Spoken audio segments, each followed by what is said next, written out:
Friends, myself Said Abdul Mannan. Today we are to discuss about Standard 8 Science Chapter number 4 Material, Metal and Non-Metal.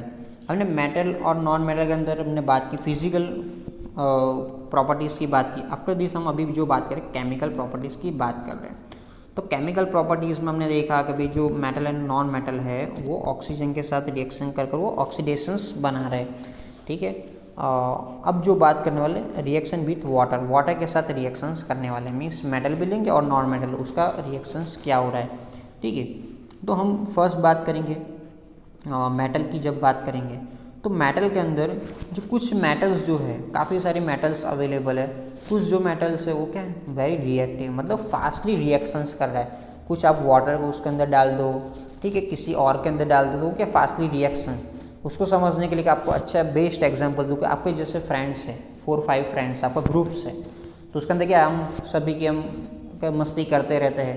But 4-5 friends के अंदर एक friends ऐसा होगा ना, आप उसको स्लोली मस्ती करो, मतलब थोड़ा कि उसको छेड़छानी करो, मतलब उसको परेशान करो, तो आपको क्या होगा फास्टली वो रिएक्ट करेगा. आपको स्लैप भी लगा सकता है या आपको गुस्सा भी कर सकता है. बट उसी की कंपेरिजन में वही वर्ड आप दूसरे फ्रेंड्स को बोलो तो आपको कोई रिप्लाई नहीं देगा, वो नॉर्मल होगा. तो इसी तरह से ये ऐसे भी मेटल्स है तो क्या है फास्टली रिएक्टिव, मतलब इस तरह से वो किसी की टेस्ट में आने से, किसी की कंपैरिजन में आने से, रिएक्शंस की वजह से वो क्या हो रिएक्टिव, मतलब फास्टली रिएक्ट करता है ना. इसी तरह से सोडियम है, एक सोडियम है वो फास्टली रिएक्टिव कर ऑक्सीजन और ऑक्सीजन की प्रेजेंसी में और वाटर की प्रेजेंसी में क्या होगा वो फास्टली रिएक्ट कर रहा है. इसीलिए उसको नॉर्मली उसको कैरोसिन के अंदर पुट किया गया. This is a very very most important. तो सोडियम को कैरोसिन में क्यों स्टोर किया था, because of this is very reactive materials. ठीक है. तो क्या करता है जैसे ही ऑक्सीजन और वाटर के कंपेरिजन में आएगा तो काफ़ी सारा हीट प्रोड्यूस कर देगा. ठीक है, काफ़ी सारा हीट प्रोड्यूस करेगा. तो उसी के बेस पर यहाँ पर हमको एक एक्टिविटी दी हुई है. एक्टिविटी में क्या है, ये एक्टिविटी करते हुए आपको टीचर्स के साथ में रहना और टीचर्स की साथ में रहकर ये कंप्लीट करना है. तो यहाँ पर हमने लिया हुआ है कि एक बीकर है उसमें 250 ml हमें वाटर फिलअप करना है और एक हमें सोडियम है तो आपको पता है मेटल है उसको हम कटिंग कर सकते हैं. तो इसको कट कर उसको क्या करना है फर्स्ट ड्राई कर लेना है. ठीक है. ड्राई करने के बाद उसको कॉटन के अंदर रैप कर पानी में डालो. ये जो हमने किया ना पानी के अंदर डालो. जब उसको कॉटन में रखने के लिए हमें अपने हैंड से नहीं बट हमें क्या करना है हमारा जो सेकंड जो हम पकड़ने के लिए कोई चीज़ मेटल वाली कोई चीज़ ले लो. ठीक है. उससे पीस उसको पकड़ कर हमें रखना है. ठीक है. अब फिल्टर पेपर भी आप यूज़ कर सकते हैं और ठीक है फिल्टर पेपर के अंदर ऊपर रैप कर सकते हो. अब उसको जब जैसे हमने उसके अंदर जब पुट किया तो आपको देखोगे तब जो हमारा जो कॉटन था बाहर आपको रेड आपको दिखा देगा. ये जो कॉटन वाला जो आउटसाइड वाला जो लेयर है या फॉइल पेपर है उसका आपको क्या रेड आपको पूरा दिखा देगा और आपको वहाँ से उसको रिमूव कर रहे हो सोडियम को. और अब उसको ये टम्बलर जो हमने जो लिया था ग्लास टम्बलर उसका वाटर देखोगे उसकी आउटसाइड वाली जो सरफेस देखोगे तो वो वाली आपको हीट दिखाई देगी. तो ये क्या हुआ कि ये जो we observe the sodium react with vigorously with water, some other metals do not do so for example iron react with water slowly. Means ये इसने क्या सोडियम ने फास्टली रिएक्ट कर लिया. रिएक्ट करने के बाद उतना हीट प्रोड्यूस किया ना तो उसके आउटर सरफेस या वाटर का आप टच करोगे तो आपको हीट दिखाई देगा, मतलब गर्म दिखाई देगा, हॉट दिखाई देगा. बट उसकी कंपेरिजन अदर जैसे मेटल्स है जैसे आयरन है तो आयरन है वो क्या है कि वो भी मेटल ही है बट वो वाटर के साथ जल्दी रिएक्ट नहीं करे. तो कुछ जो मेटल्स है फास्टली रिएक्ट कर रहे हैं, कुछ मेटल्स है वो स्लोली रिएक्ट कर रहे हैं. ठीक है. आप स्टैंडर्ड टेन के अंदर काफ़ी सारी चीज़ पढ़ोगे, रिएक्टिव सीरीज पूरी आएगी. तो ये जो सोडियम है आपको एक एग्जांपल पोटेशियम है, पोटेशियम भी वही है हाईली रिएक्टिव मटेरियल है. कैल्शियम है, मैग्नीशियम है, ये क्या है हाईली रिएक्टिव मटेरियल है. वो सब चीज़ पढ़ने वाले. और जो नॉन मेटल है वो क्या कोई भी रिएक्ट नहीं करे. वो नॉन मेटल है मतलब हमारे मेटल नहीं है जैसे प्लास्टिक है, ठीक है, वुड है, सब नॉन मेटल है तो वो कोई भी ऑक्सीजन की प्रेजेंस में रिएक्ट नहीं कर रहा है. For example phosphorus is very reactive and non metal is catch fire exposure to the air. ठीक है. तो ये क्या है फॉस्फोरस है वो क्या है फॉस्फोरस है वो फास्टली रिएक्ट कर रहा है. जैसे हमने नॉन मेटल है फॉस्फोरस क्या हमारा नॉन मेटल है तो कुछ जैसे है होंगे वो हमारे क्या है नॉन मेटल है फिर भी वो ज़्यादा रिएक्टिव है। तो फॉस्फोरस जब मैंने बोला ना पहला, फॉस्फोरस है वो नॉन मेटल है, फिर भी वो क्या करेगा, जल्दी से वो रिएक्टिव करेगा। जैसे वो ऑक्सीजन की प्रेजेंस में आएगा तो क्या होगा, वो फास्टली वहाँ पर हीट प्रोड्यूस कर लेगा, मतलब वो फायर प्रोड्यूस कर लेगा। ठीक है, तो उसके लिए उसको हमें कहाँ पे पुट करने आता है, वो हमें उसको वाटर के अंदर पुट किया जाता है।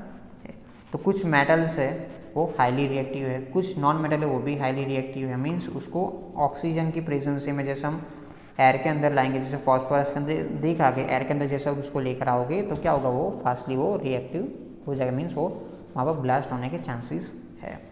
अब जो हम डिस्कस करने वाले सेकंड थिंग जो है रिएक्शन विथ एसिड। अब मेटल और नॉन मेटल को हम क्या करेंगे, एसिड के साथ रिएक्शन करेंगे। ठीक है, एसिड के साथ। तो हमने यहाँ पर आपको 2 एसिड लिया हुआ है, हाइड्रोक्लोरिक एसिड और dilute sulphuric acid. Dilute hydrochloric acid and dilute sulphuric acid.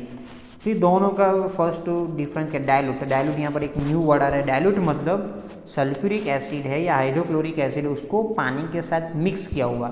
ठीक है, आपने कभी देखा होगा आपकी मम्मी जब एसिड लेकर आ रहे हैं बाजार से, तो देखना अपने पूरे होम के अंदर जब हमें एसिड से कोई भी चीज़ जंक दूर करना, तो हम क्या यूज़ करते हैं, एसिड यूज़ करते हैं। बट वो एसिड डायरेक्टली नहीं डालेंगे, उसको हम क्या करेंगे, वाटर के साथ मिक्स करेंगे। ठीक है, वरना वो एसिड हमारी जो गलती से हमारे बॉडी पर आ गया था, आपको क्या होगा कि आपको प्रॉब्लम क्रिएट होगा। तो इसीलिए वो क्या करते हैं, उसको पानी के अंदर डालते हैं। पानी के अंदर डाला हुआ तो मतलब वो डाइल्यूट है। ठीक है, तो हमने यहाँ पर मैग्नीशियम, एल्यूमिनियम, आयरन, कॉपर, ठीक है, चारकोल पाउडर, सल्फ्यूरिक पाउडर, हमने कुछ पाउडर्स लिए हुए। ठीक है, कुछ मेटल्स एंड नॉन मेटल्स लिए हुए। उसको हमें क्या करना है कि हमें रूम टेम्परेचर के फॉर्म में, मीन्स रूम टेम्परेचर में उसका देखना है, और उसको हमें एसिड ऐड करने के बाद उसकी टेम्परेचर में क्या चेंजेस हो रहा है वो हमें देखना है। तो हमने hydrochloric acid and sulphuric acid magnesium ribbon के लिए दोनों के लिए डालना है। एल्यूमिनियम फॉइल, आयरन, उसका क्या रिएक्ट हो रहा है मैं आपको बाद में बता रहा हूँ। तो जब हम ये सब चीज़ उसके अंदर जब डाल रहे हैं मेटल एंड नॉन मेटल के अंदर, तो मेटल एंड नॉन मेटल के अंदर जब डालोगे तब उसको आउटसाइड जब चेक करोगे, आउटसाइड उसकी जब सरफेस हम चेक कर रहे हैं तो आपको कुछ न कुछ आपको हीट दिखाई देगा, मीन्स कुछ ना कुछ गर्म दिखाई देगा। अदरवाइज आप उसके टॉप पर, मीन्स आपने टेस्ट ट्यूब में लिया हुआ है, जैसे टेस्ट ट्यूब में मैग्नीशियम की रिबिन डाला हुआ है और आपने हाइड्रोक्लोरिक एसिड या सल्फ्यूरिक एसिड डाला, तब उसकी टॉप पर जब आप उसको जैसे उसको टच करोगे, मतलब उसको जब आप यहाँ पर एनी बर्निंग वाली कोई चीज़ लेकर आ रहे हो तो वहाँ पर आपको ब्लास्ट पॉप ऑफ जैसा साउंड आपको दिखाई देगा। तो उससे पता क्या चल रहा है कि जब एसिड के साथ मेटल का जब रिएक्शन होगा, एसिड के साथ जब मेटल का जब रिएक्शन होगा तो क्या पॉप ये साउंड जो क्रिएट हो रहा है, जैसे यहाँ पर दिया हुआ है, in the difference of the way metal and non-metal react with acid. What could be pop sound in some cases be due to the which burning matchstick is brought near the mouth of the test tube. Means हम test tube के अंदर metal और non metal जब डाला है तब उसको अंदर हाइड्रोक्लोरिक एसिड सल्फ्यूरिक एसिड जब डालोगे तो टेस्ट ट्यूब के माउथ पर, टेस्ट ट्यूब का ये है, उसके माउथ पर आप मैस्टिक रख रहे हैं, तो मैस्टिक है कुछ रिएक्शंस के अंदर वो पॉप साउंड दिखा देगी, मतलब वो बर्निंग हो जाएगी, कुछ के अंदर नहीं होगी। तो उससे पता क्या चल रहा है, you must have found the non metal generally do not react with acid. तो नॉन मेटल जो है वो क्या जनरली एसिड के साथ रिएक्ट नहीं करेगी, पर जैसे मेटल है वो क्या एसिड के साथ रिएक्ट करेगी और वो हाइड्रोजन गैस प्रोड्यूस करती है। क्या करती है, हाइड्रोजन गैस। तो हमें पता क्या चला कि एसिड है मेटल के साथ रिएक्ट करेगा तो क्या होगा, हाइड्रोजन गैस हमारा प्रोड्यूस होगा। हाइड्रोजन गैस प्रोड्यूस होगा तो आपको क्या मिलेगा, तो ये आपको पॉप साउंड मिलेगा, हाइड्रोजन गैस और प्लस आप क्षार, मीन्स आपको वो क्षार, मतलब जैसे कि भाई हमारा जो HCl है, यहाँ पर आपको एक एग्जांपल्स दूँ, HCl है हाइड्रोक्लोरिक एसिड है, उसको हम मेटल के साथ, जैसे कि भाई मेटल है NaCl NaOH के साथ रिएक्शन कर रहे हैं, ठीक है, एसिड है एंड हमारा ये मेटल है, तो आपको क्या मिलेगा, NaCl मिलेगा क्षार प्लस आपको वाटर मिलेगा, वाटर एंड हाइड्रोजन गैस, मतलब यहाँ से हाइड्रोजन गैस भी क्या होगा, रिमूव होगा। ठीक है, तो एसिड जो है वो मेटल के साथ जब रिएक्ट कर रहे हैं, ठीक है, तो क्या होगा, आपको क्षार मिलेगा और हाइड्रोजन गैस हमारा क्या होगा, प्रोड्यूस होगा। ठीक है। यहाँ पर एक और एग्जांपल्स ले सकते हैं, ठीक है, आपकी सिलेबस बाहर की बात है, बट आपको ये चीज़ बोल सकते हैं। और बेस के साथ जब रिएक्शन कर रहे हैं तो क्या हो रहा है, वो हाइड्रोजन गैस प्रोड्यूस नहीं कर रहा है, ठीक है। Pop sound indicated the presence of hydrogen. Metal react with sodium hydroxide to produce hydrogen gas, react with non metal is base or complex. Means non metal के साथ हम जब रिएक्शन करेंगे तो क्या होगा, उसके अंदर हाइड्रोजन गैस आपको सुनाई नहीं दे रहा है, ठीक है। तो ही हमारा क्या है, डिफरेंस है, ठीक है। आई होप आप लोग को अंडरस्टैंड आया होगा।